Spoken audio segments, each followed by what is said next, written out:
not lose heart. We were made for these times. I have heard from so many recently who are deeply and properly bewildered. They are concerned about the state of affairs in our world right now. Ours is a time of almost daily astonishment and often righteous rage over the latest degradations of what matters most to civilized, visionary people. You are right in your assessments. The luster and hubris some have aspired to while endorsing acts so heinous against children, elders, and everyday people, the poor, the unguarded, the helpless, is breathtaking.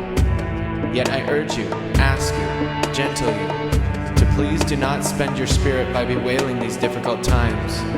Especially do not lose hope. Most particularly because the fact is that we were made for these times. Yes, for years we have been learning, practicing, and in training for, and just waiting to meet on this exact plane of engagement. I grew up on the Great Lakes and recognize a seaworthy vessel when I see one.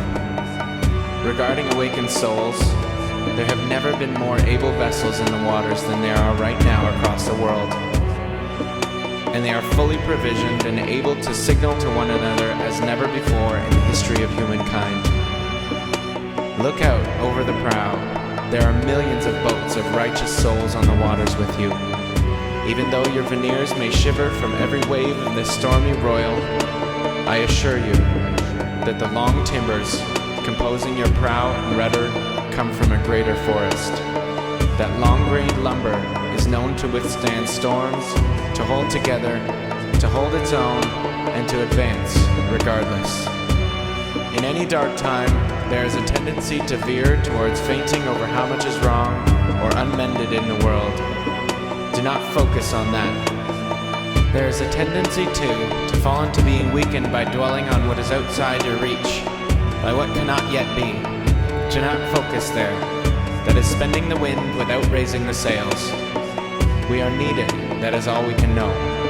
And though we meet resistance, we more so will meet great souls who will hail us, love us, and guide us, and we will know them when they appear. Didn't you say you were a believer? Didn't you say you pledged to listen to a voice greater? Didn't you ask for grace?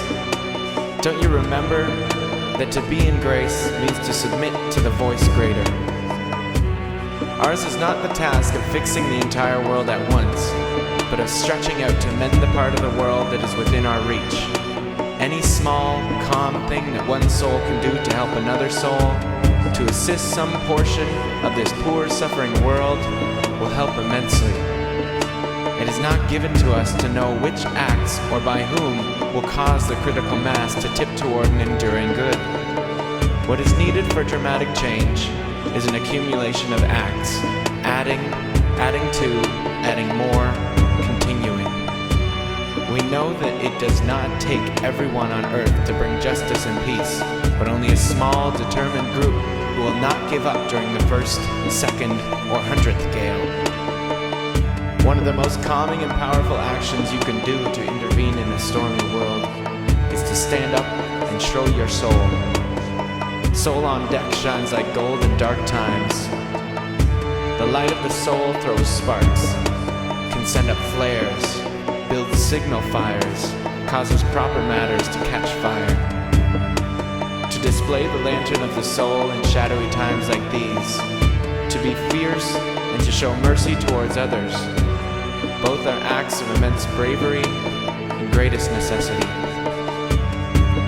Struggling souls can catch light from other souls who are fully lit and willing to show it. If you would help to calm the tumult, this is one of the strongest things you can do. There will always be times when you feel discouraged. I too have felt despair many times in my life, but I do not keep a chair for it. I will not entertain it. It is not allowed to eat from my plate. The reason is this. In my uttermost bones I know something, as you do. It is that there can be no despair when you remember why you came to earth, who you serve, and who sent you here. The good words we say and the good deeds we do are not ours. They are the words and deeds of the one who brought us here. In that spirit, I hope you will write this on your wall. When a great ship is in harbor and moored, it is safe. There can be no doubt. But that is not what great ships are built for.